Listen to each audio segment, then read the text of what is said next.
Distinctive feature of America, mass shooting. Ukraine president shake up his government. Still no prime minister for France. Trump town hall. Grenfell inquiry in Britain. Despite large protests in Israel, Netanyahu is not giving up. Israeli strike killed 27 people. Polio campaign in Gaza. African summit in China. Pope is in Indonesia. Nippon Steel buying American steel. On Wall Street, Nasdaq increased, Dow Jones Industrial and S&P 500 decreased. Now please watch the. Kamala's on the move. Traveled our country meeting with our young leaders. By the way, I love Gen Z. I just love Gen Z. Turns out Gen Z may not love her back. We're going to dig into the latest polls. Plus, her phony appeal to populism is not fooling anyone. She's trying to say, elect me president, and I'll somehow do all of the things that I haven't done for the last 3.5 years. And we'll take you inside Camp Kamala, the debate prep. Madam Vice President, how is debate prep going?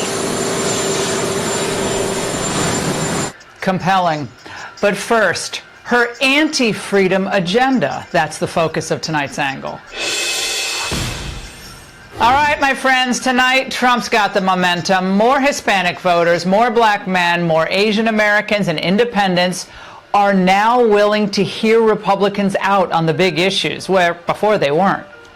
Now remember, most are poorer after going on 4 years of Biden and Harris, and now many are left wondering, why am I a Democrat again?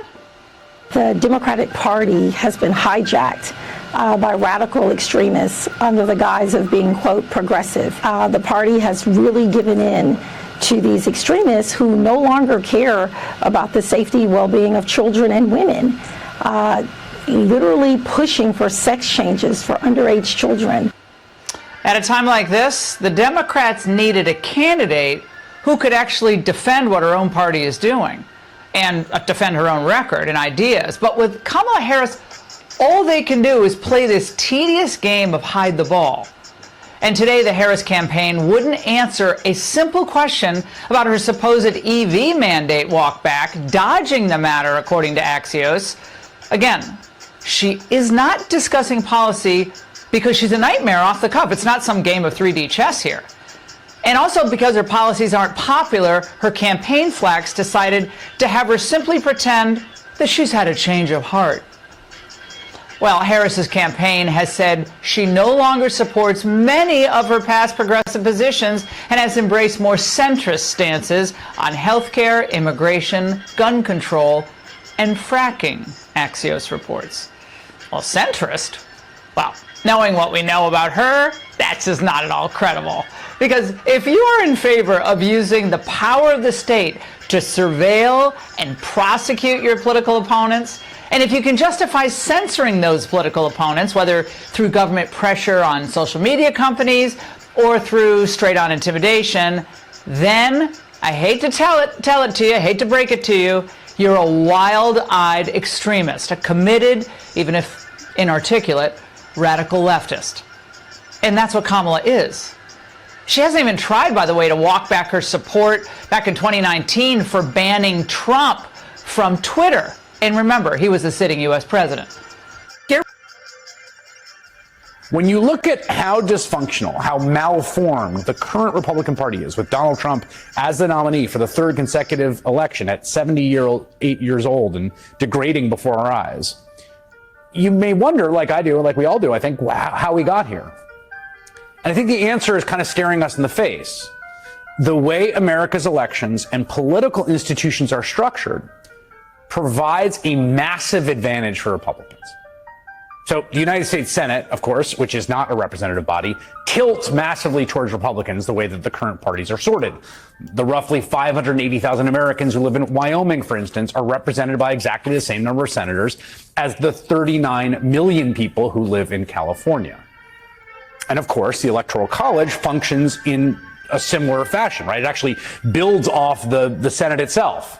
even as it appears that Kamala Harris is, right now, I would say a pretty clear favorite to win the popular vote, probably by a margin of 1 million votes at bare minimum. The actual presidential race, in terms of the electoral count, is extremely close. Harris holds a narrow 1-point lead in the polling average of Pennsylvania, which we see as the tipping point state. And the election's a toss-up, right? So when you have these two structural advantages, and they're enormous, right? One house of Congress, the Senate, and the Electoral College, which elects the president, plus an extremely polarized electorate, you wind up with what I like to call the kind of trust fund Republican Party. It's like rich kids living off their parents' largesse who never have to actually get off their duff and work for a living, right? Republicans don't need to get off the couch and do the hard work of persuading voters to get to 50+1. Because the Constitution is effectively subsidizing their lifestyle of trolling and golfing and long risks about sharks and electrocution. And that's how you wind up with Donald Trump at the top of the ticket. Again, the Republicans are the clear favorite to win the Senate, despite fielding some truly awful candidates. And the Republican Party can run terrible candidates, and it can lose the popular vote by 3 million, as Donald Trump did in 2016, which is not a small amount. It's over a percentage point, and still stumble backwards into power. And if there is any silver lining here at all, it is that this massive dysfunction really has cost Republicans some otherwise very winnable down-ballot races in cycle after cycle after cycle, which do not have the benefit of the Electoral College, right? A statewide race and a Senate race, for instance. So the Arizona Republican Party, for example, has effectively collapsed at the statewide level over the past half decade, improbably, in large part due to candidate quality issues. Carrie Lake, who lost the gubernatorial race there 2 years ago, refuses to concede that she is not currently the governor, which she is very much not, seems hell-bent to continue that trend as she runs for the Senate this November. North Carolina's upcoming governor's race is much less competitive than you might expect, thanks to this man, Mark Robinson. He's already been elected statewide, by the way. We've covered him before on the show. He is the current Republican lieutenant governor of the state of North Carolina. He might just be the worst nominee his party has put forth for major office in recent memory, and that is really saying something. In 2018. Tonight, breaking news as we come on the air, the deadly high school shooting. 2 students and 2 teachers killed. Police and parents racing to the scene outside Atlanta. Students rushed from the building, their hands in the air. Tonight, what we're learning about the 14-year-old student now charged with murder. And you will see the sheriff who late today was nearly overcome while talking to reporters. What he declared. Vice President Kamala Harris addressing the shooting in New Hampshire, saying it doesn't have to be this way. Donald Trump calling the alleged shooter a sick and deranged monster. What both Harris and Trump said today about their high-stakes debate now just 6 days away, right here on ABC. And the other developing headline just moments ago, Liz Cheney now saying she'll vote for Kamala Harris. Tonight, the Biden administration hitting Russia with new sanctions, accusing Moscow of interfering in the presidential election already. Tonight, you will see the alleged Russian propaganda already at work here in the U.S., aimed at influencing voters' opinions, they say. Tonight, the flash flood threatened several states, up to a half foot of rain possible in some places, the record-breaking triple-digit heat elsewhere. More than 100 days now of 100-degree heat or above in Phoenix. Lee Goldberg standing by with the forecast. Tonight, the chilling new images, the Israeli military with video of the tunnel where they say the bodies of 6 hostages were found dead. They were killed 48 to 72 hours before they were found. They say the entrance to that Hamas tunnel in a child's bedroom.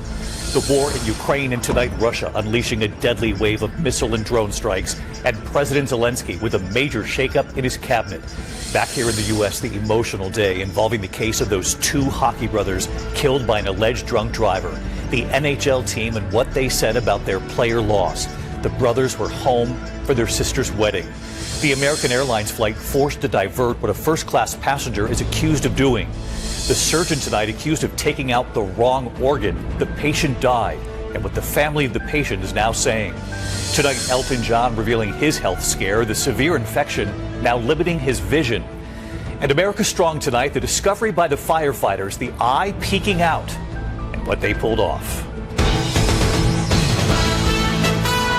From ABC News World Headquarters in New York, this is World News Tonight with David Muir. Good evening, and we begin tonight with the breaking news. The new school year just began. Georgia High School, 4 people killed, 2 students. Tonight, the deadly mass shooting at a Georgia high school. 4 people killed, 2 students and 2 teachers, 9 others injured. The terrifying moments inside classrooms as gunshots rang out. Some barricading themselves, chaos and confusion as hundreds sheltered on the football field. The suspect, a 14-year-old student confronted by a school resource officer, then giving up. Also tonight, the federal indictment of 2 Russians accused of being foreign agents trying to influence U.S. opinion ahead of the election. Vice President Kamala Harris in New Hampshire, her new pitch on the economy, and what the Harris campaign just revealed about its demand to change the debate rules. New protests in Israel and new defiance by Prime Minister Netanyahu facing growing pressure to end the war in Gaza and secure the release of the remaining hostages. Our NBC News poll of Gen Z voters, where they stand on Kamala Harris and Donald Trump, plus why so many say they are putting off important life milestones. The impact on college campuses a year after the Supreme Court limited the use of race in admissions. How the number of black students has changed at some schools. This is NBC Nightly News with Lester Holt. Good evening and welcome. How many times have we seen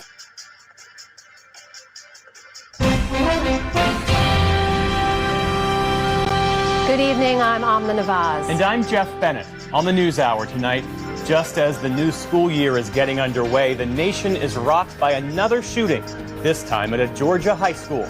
The Biden administration accuses Russia and other nations of once again meddling in the U.S. presidential race.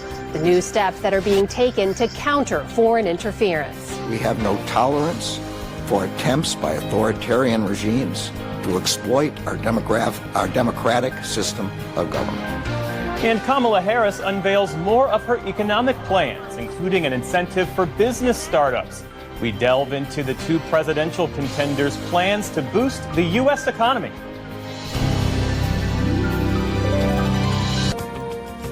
And we start the day's other headlines in Ukraine, where President Volodymyr Zelensky has accepted the resignation of his foreign minister, Dmytro Kuleba. Kuleba gave no reason for stepping down. His announcement comes as 4 other ministers also submitted resignations. It's set to be among the most significant overhauls of Zelensky's cabinet since the war began. Zelensky, who was in Ireland today, said it was time for a change as the war against Russia drags on. I am very grateful to the ministers and the entire cabinet team who worked for Ukraine for the sake of Ukrainians. Today we need new energy, and these steps are connected.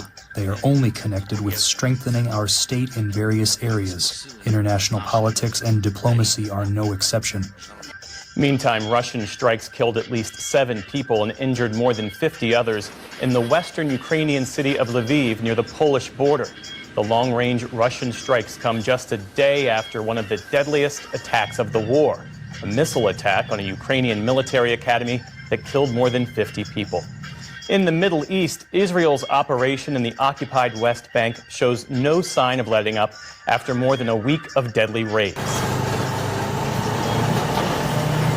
IDF bulldozers pushed through the streets of Tulkarm today. Palestinian officials say 33 people have been killed so far. Israel says most of them were militants. The Jenin area has seen the most fatalities, including a 16-year-old girl who was laid to rest today. Her father says she was shot by Israeli forces yesterday when she opened a window curtain during a raid. Israel says it's looking into the incident. All the neighbors are witnesses. She didn't go to the roof. She didn't hurl a stone. And she wasn't carrying a weapon. She is 16 years old. The only thing she did is she looked from a window and the soldier shot her in the forehead. Meantime, in Gaza, the UN's Children's Agency says a polio vaccination campaign has now reached some 189,000 children. UNICEF called the program a rare bright spot in the ongoing war and says it hopes to expand the campaign to harder-hit areas. In the UK, an investigation into the 2017 Grenfell Tower disaster found that the tragedy was avoidable. In its final report released today, the inquiry found that mistakes from the government, the construction industry, and firefighters were to blame. The independent investigation started soon after 72 people were killed when a fire broke out at the apartment block in West London during the early hours of June 14, 2017. British Prime Minister Keir Starmer said his government is sorry for the loss of life and vowed to act on the report's findings. I want to start with an apology on behalf of the British state to each and every one of you, and indeed to all of the families affected by this tragedy. It should never have happened. The report clears the way for law enforcement authorities to finish their criminal investigation of the disaster. The effort had been put on hold to avoid any conflict with the independent inquiry. Prosecutors are not expected to announce any charges until the end of 2026. A global human rights watchdog has implicated Venezuela's security forces in the deadly crackdown on protests following the country's disputed election in July. In findings released today, Human Rights Watch outlined evidence that linked the country's National Guard and police to some of the 24 killings that took place as people protested the outcome of the vote. President Nicolás Maduro said the protests were an attempted coup. And in an effort to distract from anger over the election, Maduro declared on national TV today that Christmas is quite literally coming early. September is coming, and I said, it smells like Christmas. That's why this year, in homage to you, in gratitude to you, I'm going to decree Christmas starts on October 1st for everyone. Christmas is here with peace, happiness, and security. Separately, the Pentagon said today that a U.S. Navy sailor has been detained in Venezuela after traveling there on personal business. Officials say the visit was not authorized. The Navy says it's working with the State Department to monitor the situation. In northeastern Nigeria, locals there say at least 100 villagers were killed when suspected Boko Haram militants rampaged through their area on motorcycles. While the death toll is in dispute, local police say more than 50 extremists opened fire on a market and people's homes on Sunday night before setting buildings on fire. The radical Islamic group has killed thousands of Nigerians since launching an insurgency in 2009 that has also displaced more than 2 million people. On Wall Street today, stocks struggle to find their footing. The Dow Jones Industrial Average added just 38 points, so mostly unchanged. The Nasdaq dropped more than 50 points, slipping back towards that 17,000-point level. The S&P 500 also ended a bit lower on the day. And there were more victories for Team USA at the Paralympic Games in Paris today. Oksana Masters won her 8th Paralympic gold by speeding to victory in the women's paracycling time trial. In track and field, shot putter Noelle Malkamaki broke her previous world record with a throw distance of just over 14 meters, easily clearing her path to gold. And the U.S. women's wheelchair basketball team won a close game against Great Britain, propelling them to the semifinals. And still to come on the News Hour, a contemporary artist takes the ancient tradition of basket weaving in new directions. And a retired scientist teaches others how to experience nature without sight. This is the PBS News Hour from WETA Studios in Washington and in the West from the Walter Cronkite School of Journalism at Arizona. Tonight, we're following a number of developing stories. The U.S. government announces a crackdown on a new Russian election influence campaign. Why the Attorney General calls the misinformation a bigger threat than ever before. It's coming faster and faster. It's now AI-fueled. Plus, the breaking news, a mass shooting at a high school as a new school year gets underway. I heard like 12, 15 different gunshots. It was like boom, boom. I was crying. I was scared I was going to die. A 14-year-old tonight is in custody to be charged with the murders of 2 classmates and 2 teachers. The new details just coming in. The CBS Evening News starts now.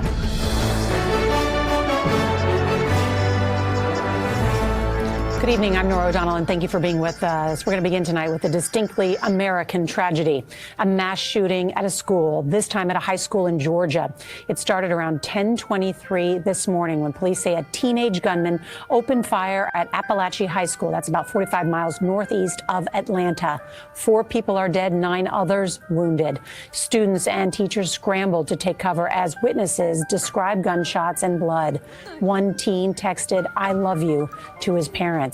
And families rushed towards the school in search of their kids. Nearby streets littered with abandoned cars as mothers and fathers described running miles to reach their children. President Biden said, quote, We cannot continue to accept this as normal. CBS's Mark Strassman is on the scene. Good evening, Mark. Good evening, Nora. When Appalachia High went into lockdown this morning, at first, many students thought it was a drill. Then they heard gunshots. Winder, Georgia's moment of dread. An active shooter rampaging through Appalachia High School. He started shooting like 10 times. He shot at least 10 times. I had saw one of my classmates on the ground, bleeding so bad. Hurry up now, come on, let's go. Inside the school, gunshots, panic. When did you first realize it was real? And I was in chemistry, and we heard loud banging, and then we heard screaming. As soon as we heard screaming, I was like, this is for real. And carnage. 4 people killed, 2 teachers and 2 students. 9 others were injured. I never imagined speaking.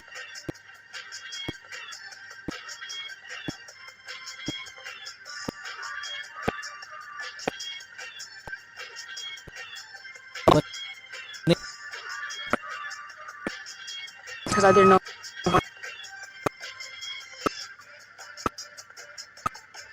When custody identified.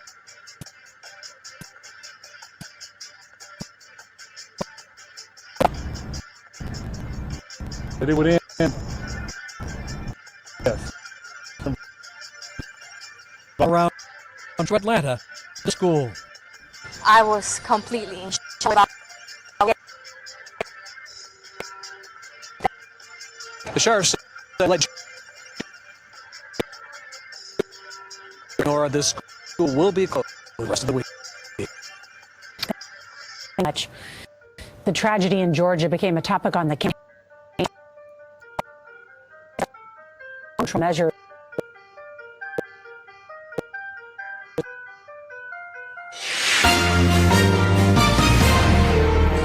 Federal election speculation this Wednesday night. The NDP scraps the deal helping to keep Justin Trudeau's minority government in power. The Liberals are too weak, too selfish. What it all means and when a vote could happen. The Bank of Canada's key interest rate drops again. Are more cuts ahead?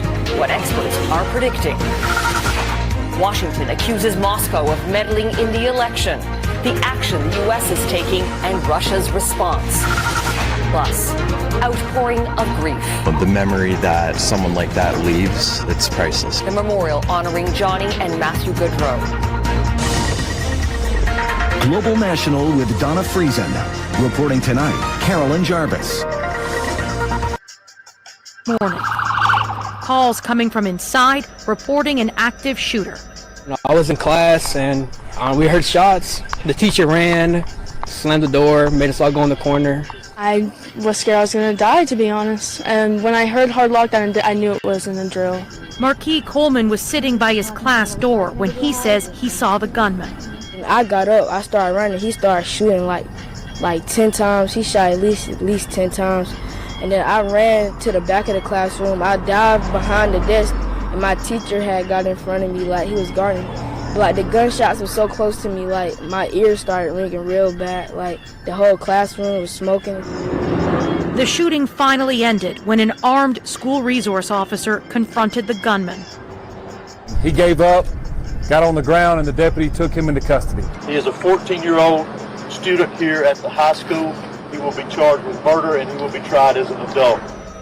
The injured were rushed to hospital and survivors were escorted out of the building as police began to identify those who didn't survive and notify their families.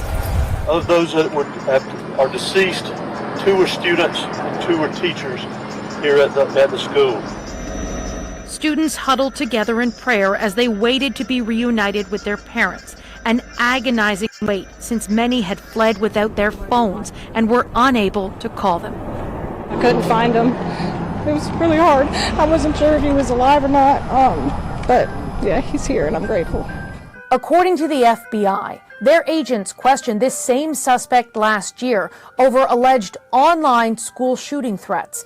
At the time, the suspect's dad said his son did not have unsupervised access to the family's hunting guns, and no arrests or charges were laid. Katie Simpson, CBC News. Welcome to Democracy Now!, democracynow.org, The War and Peace Report. I'm Amy Goodman. The Palestinian Ministry of Health says Israel's latest attacks on Gaza have killed 42 Palestinians while wounding more than 100 others in the last 24 hours. In central Gaza, 9 people were killed as Israel bombed a residential building near a city park. 2 children were among the dead. Elsewhere, at least 7 Palestinians were killed Tuesday when Israel bombed the Ma College northwest of Gaza City, where hundreds of displaced Palestinians had taken shelter.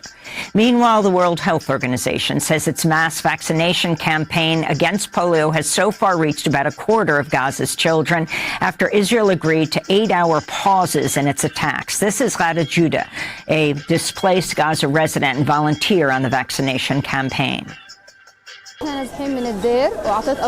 We are displaced from Deir al-Balah. I gave my children the polio vaccine to protect them from disease, but I can't protect them from strikes and from death unless you help us, just as you helped us and delivered the medications to us to protect our children. So please stand with us to stop the war so that our children can live peacefully and to continue their studies. Israeli forces have expanded their military offensive in the occupied West Bank, where troops have raided the Jalazon refugee camp north of Ramallah. Separately, Israeli forces surrounded Hebron for a 4th day, with more raids reported around Qalqilia, Nablus, and Bethlehem. The Palestinian Authority reports Israeli assaults on the West Bank over the past week have killed at least 33 Palestinians, including 7 children. Meanwhile, pressure is mounting for Israel to release Dr. Khaled Al-Ser, a highly respected Palestinian surgeon who was abducted by Israeli forces during a raid on Gaza's Nasser hospital in March. Colleagues say Dr. Al-Ser has been tortured in Israel. Is out of his deal with Justin Trudeau, an agreement that's seen the NDP prop up the Liberals for 2.5 years in exchange for a list of promises, most of which have already been realized to one degree or another. A national dental care program, for example, the introduction of a Pharmacare Act, the Canada Early Learning and Child Care Act, anti-scab legislation, 10 days of paid sick leave for federally regulated workers. You can see it all on the screen ahead of you. A home buyer's bill of rights, housing accelerator fund, sustainable jobs act. That was all part of the original deal. There are still a few outstanding things: a safe long-term care act, initiatives on electoral reform. Pharmacare is just out in a smaller iteration than full, wide-scale Pharmacare, which the NDP has advocated for. So what did exactly prompt Jagmeet Singh to drop this deal when he did today? We've got a special panel convened to talk about that. Former NDP leader Tom Mulcair is with us, as is former interim Conservative leader and current deputy chairwoman at TD Securities, Rana Ambrose, and former communications director to Prime Minister Paul Martin. Scott Reed is here. Hi, everybody. Thanks for getting together on this big day. Tom, I'm going to start with you. We've had this conversation before on air where you have talked about this move being something that the NDP at some point necessarily had to do. But did you think they'd do it now? And do you think it's going to work for them? No, I really did not think that they would do it now. I was caught off guard like a lot of people were. Mr. Singh's admonition that all this is about Mr. Trudeau caving to corporate greed, I did my best to look over what happened during the summer, because when they left in June, there wasn't any of that. And I couldn't find anything specific, actually. What I did find was an indication that there was a serious drop in the polls for the NDP. And I also know that in Elmwood, Transcona, the by-election that's now taking place in Manitoba, a long time NDP seat, the Blakey family, Bill first and now Daniel, who stepped down. Looks like they're in trouble there. That's what I'm getting from people on the ground. There's another one in Montreal where the NDP has a chance. But on the doorstep, they've been hearing, well, why do you keep voting for Trudeau? I think it has everything to do with that. It's a bit of a desperation move, frankly. It's a Hail Mary pass for Singh. Because on the one hand, he said it's about corporate greed by the Liberals, but if you go into the actual text of what he put out, as you just correctly said, he's leaving the door open to continuing to support the Liberals. And I think that it's going to be very difficult after using that harsh terminology for him to find a way to explain a vote in favor of the Liberals if and when, because there will be, a confidence motion in the House. The Conservatives are not going to wait. They'll put a very simple, pared-down confidence motion before the House. We'll see what Singh does with it. I don't think it's long-term. I can't understand this strategy. It was ill-prepared. The only thing we got was a press conference yesterday where Singh was on a picket line saying Trudeau would never show up on a picket line. That was their only preparation for this thing, to try to give the casus belli, the reason for starting this. I'm not sure long-term this is going to play out well for the NDP, frankly. Rana, how difficult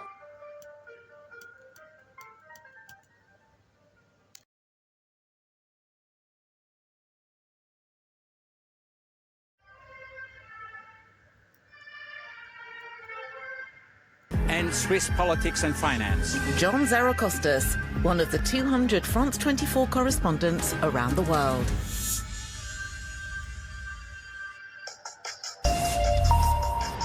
Hello, you're tuned in to Daybreak on France 24. I'm Karis Garland. Thank you for joining us. Here's a look at the top stories this hour.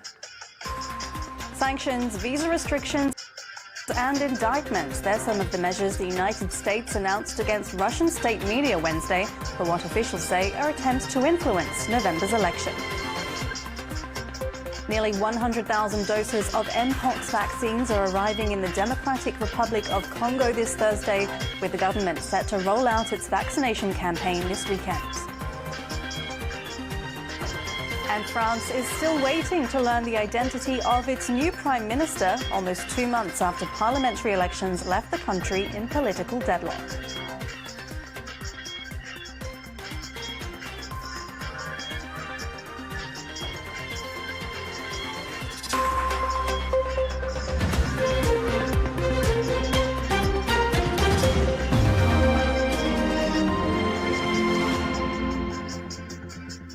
The United States has announced measures aimed at punishing Russian state media for what officials say are Kremlin-sponsored attempts to influence the upcoming presidential election. Washington has charged 2 employees of Russia's RT and imposed sanctions on its top editors.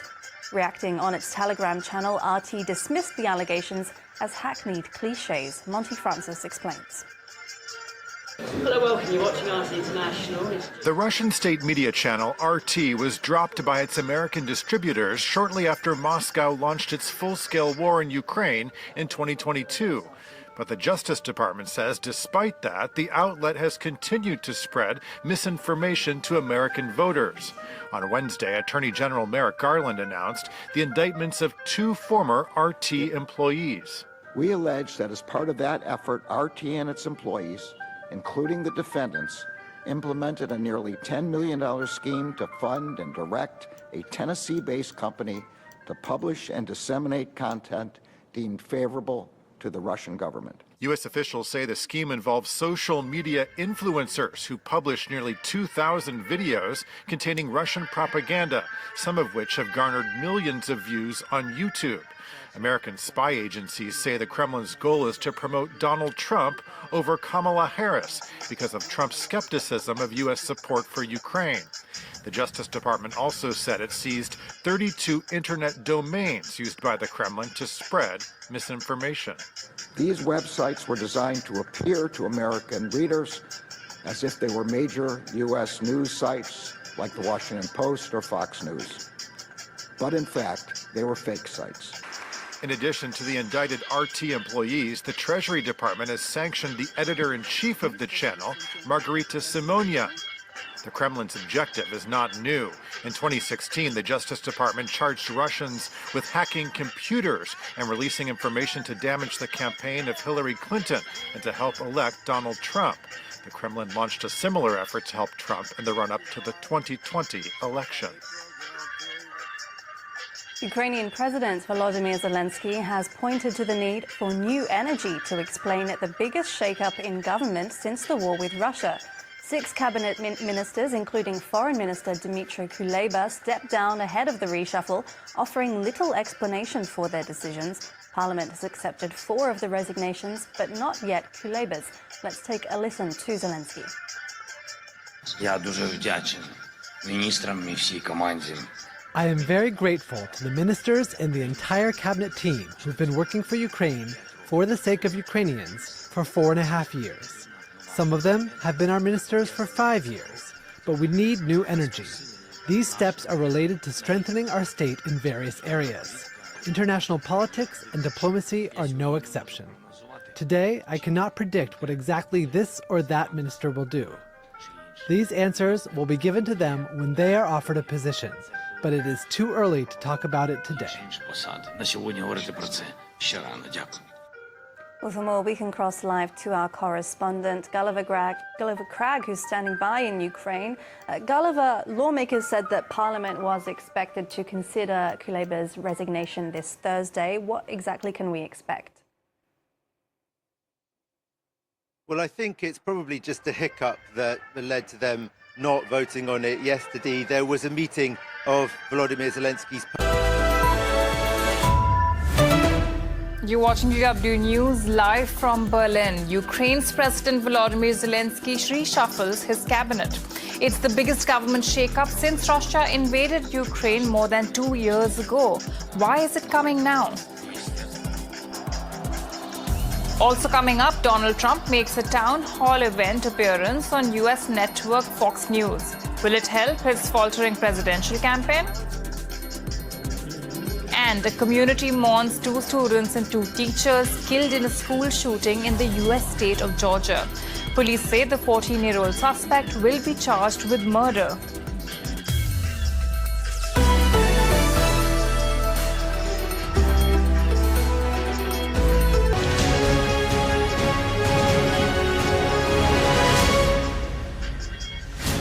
Hello, this is Sky News. It's just gone 4 a.m. here in the UK. These are your latest headlines. A tale of failure, dishonesty and greed. The damning final report into the Grenfell Tower disaster is published.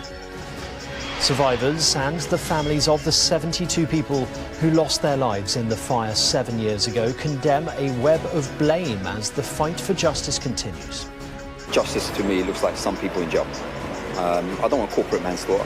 That's just a huge fine to a company. That does nothing. Another school shooting in the US leaves 4 people dead and another 9 injured in Georgia. Also this morning, a 14-year-old boy has been charged with the murder of 80-year-old Bim Kohli, the grandfather attacked in a park in Leicestershire. Benjamin Netanyahu says he will not bow to pressure as one of his closest confidants tells us the UK's decision to restrict arms to Israel is shameful.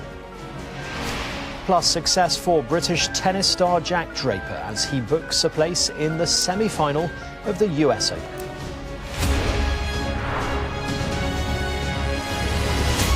Hello and a very good morning to you. Thanks for joining us here on Sky News. The site of the Grenfell...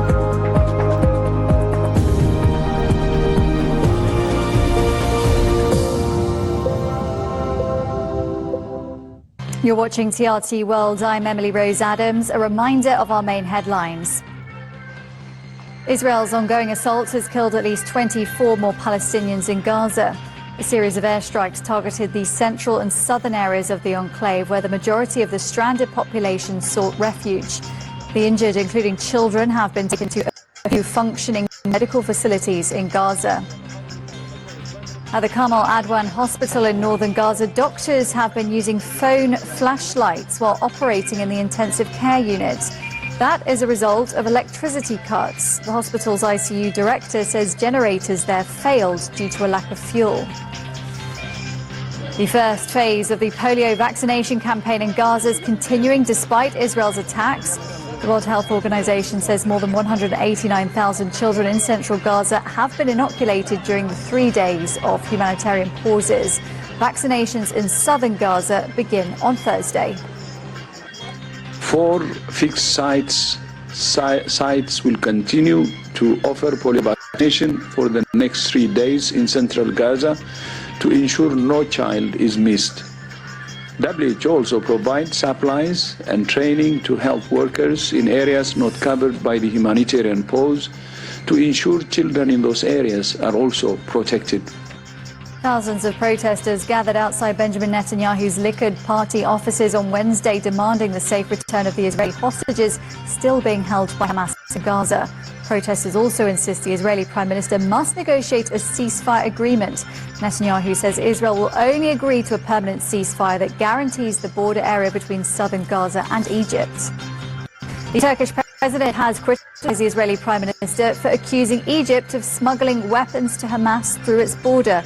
Recep Tayyip Erdogan has met with his Egyptian counterpart, Abdel Fattah el-Sisi, who's in Turkey on his first official state visit. In the US, a vigil has been held for 4 people who were killed and at least another 9 who were injured in a shooting at a school in Georgia. The 10-year-old suspect at the town of is not yet known. And the news continues on TRT World.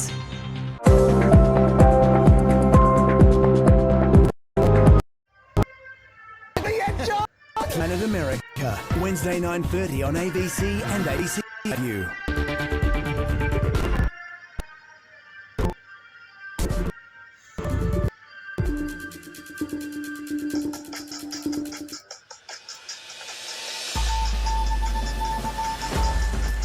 Today, former Labour leader and Minister for the NDIS, Bill Shorten, calls time on his political career. To do, but much more than this, I did it my way.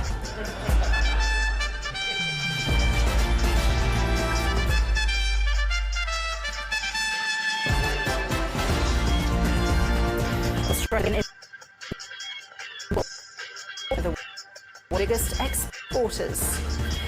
Dozens of GP clinics found to be charging patients membership fees to access bulk billed appointments.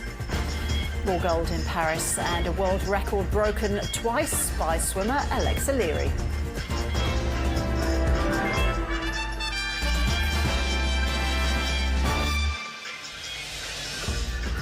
Hello and welcome to ABC News. I'm Ros Childs. We'll have our top stories in a moment, but first, Reserve Bank Governor Michelle Bullock is set to deliver a speech about the state of the economy. We'll take a listen to some.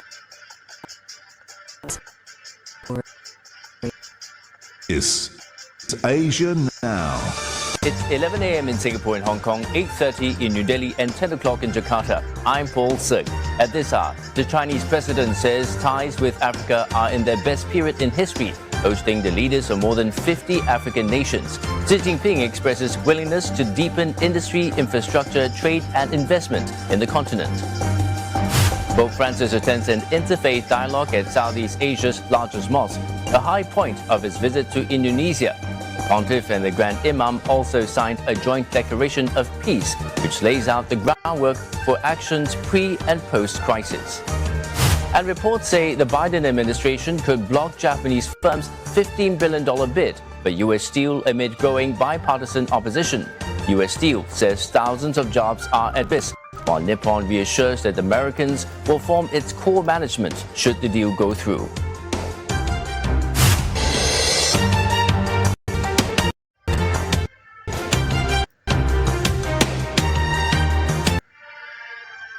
The simple truth is that the deaths that occurred were all avoidable. It should never have happened, and I am deeply sorry. 7 years, 2,500 days, measured in grief. The loss of fathers and mothers, children and friends. Today, official confirmation of what the bereaved and survivors have long known. None of it should ever have happened. Those who lived in the tower were badly failed over a number of years and in a number of different ways by those who were responsible for ensuring the safety of the building and its occupants. In most cases through incompetence, but in some cases through dishonesty and greed. For the families today, it was a public acknowledgement of the truth. But now it needs to lead to justice. Human life was never a priority, and we lost friends, neighbours and loved ones in the most horrific way through greed, corruption, incompetence and negligence. To the police and the Crown Prosecution Service, it's now on to you to deliver justice, to bring charges to those culpable for the deaths of our loved ones. The final report into the worst residential fire in UK peacetime found a litany of failures at every level. The disaster was the culmination of decades of failure by central government and others in the construction industry, with many missed opportunities to identify the risks posed by combustible cladding and take action. There was systematic dishonesty by companies who made and sold the cladding and insulation, with firms using deliberate and sustained strategies to manipulate, misrepresent, mislead. And even after the disaster had struck, an utter failure by the authorities, whose response was marked by the most basic lack of human decency. Karim Masilhi lost his uncle Hesham, who lived on the very top floor of the tower. The worst thing about all of this is knowing that every single life could have been saved. That's the hardest part for me. I could stand here and talk to you all day about the issues with the government and them knowing about cladding fire since 1991 and had many of opportunities to do something about it. We'll talk to you about the corporations who systematically manipulated and was dishonest. We can talk all day about the details of what these crooks did, but you know, nothing brings our family back. In the House of Commons today, the Prime Minister directly addressed survivors and bereaved in the gallery. I want to start with an apology on behalf of the British state to each and every one of you, and indeed to all of the families affected by this tragedy. You've been let down so badly before, during and in the aftermath of this tragedy.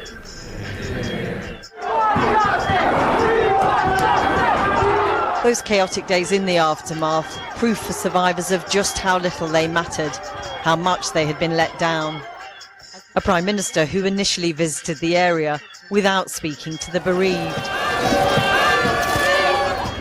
Ordinary people, neighbours out on the streets, doing anything they could to help, while Kensington and Chelsea Council floundered. Council unable to relate to its own tenants, according to the inquiry.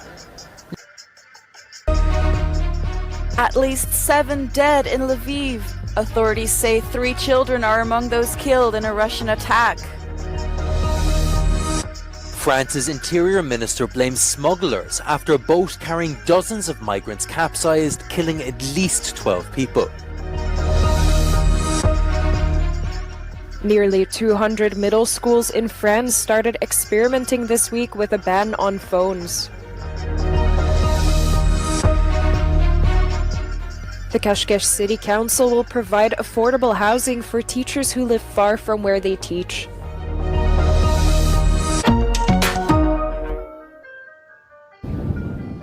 Syrian refugees are being prevented from reaching Europe, then deported back to danger in Syria. And the European Union is complicit. These are the conclusions of a new report. Human Rights Watch spoke to 16 Syrian refugees who had tried to cross to Cyprus irregularly from Lebanon, which hosts 1.5 million displaced Syrians and where hostility towards refugees is on the rise. 11 had been expelled by the Lebanese authorities back to Syria, 4 of them after having been pushed back to Lebanon from Cyprus. The China-Africa summit commenced on Wednesday, with President Xi Jinping and his wife hosting a banquet to welcome the attending leaders. Over the course of the 3-day summit, leaders from around 50 African countries will discuss future cooperation in areas such as agriculture, security and industrialization. On Wednesday, President Xi held bilateral meetings with leaders from South Africa, Djibouti, Cameroon and others. The United Nations Secretary General Antonio Guterres attended the summit as a special guest.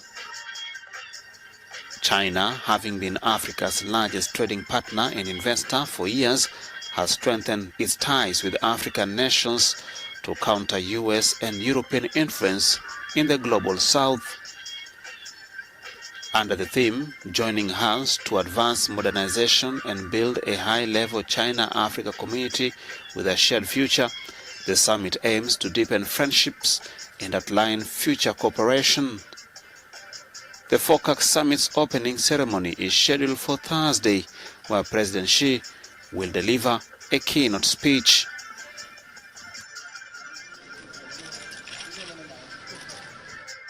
A military court in Maridi, South Sudan has convicted 8 soldiers for murder and other crimes committed by soldiers of the South Sudan People's Defense Forces. Colonel Mayer Riak, the acting director of military justice for the SSPDF, stated that the force is dedicated to ensuring Egyptian President Abdel Fattah el-Sisi arriving in Ankara on Wednesday.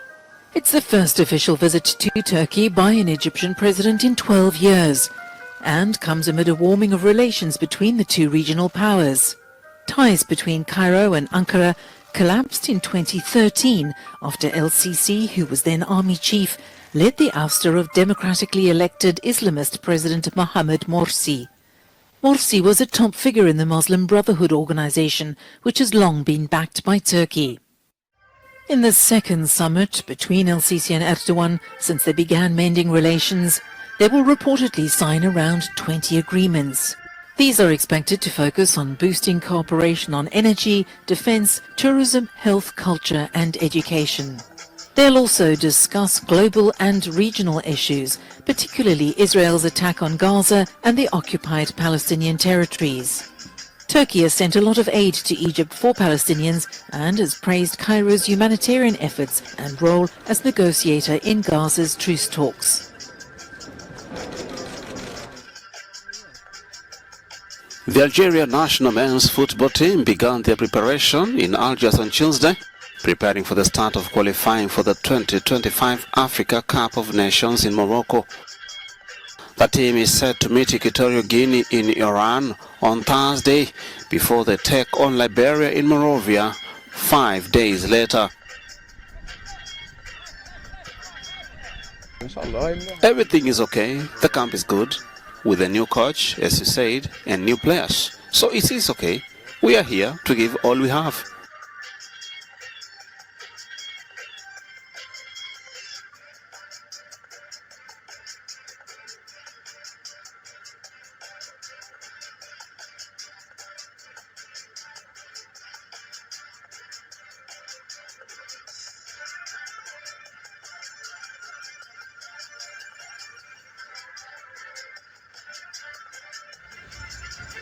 Thank you for watching and privilege of your time. This is Amir Shakil 5858. I am Amir Goodman. Have a good life.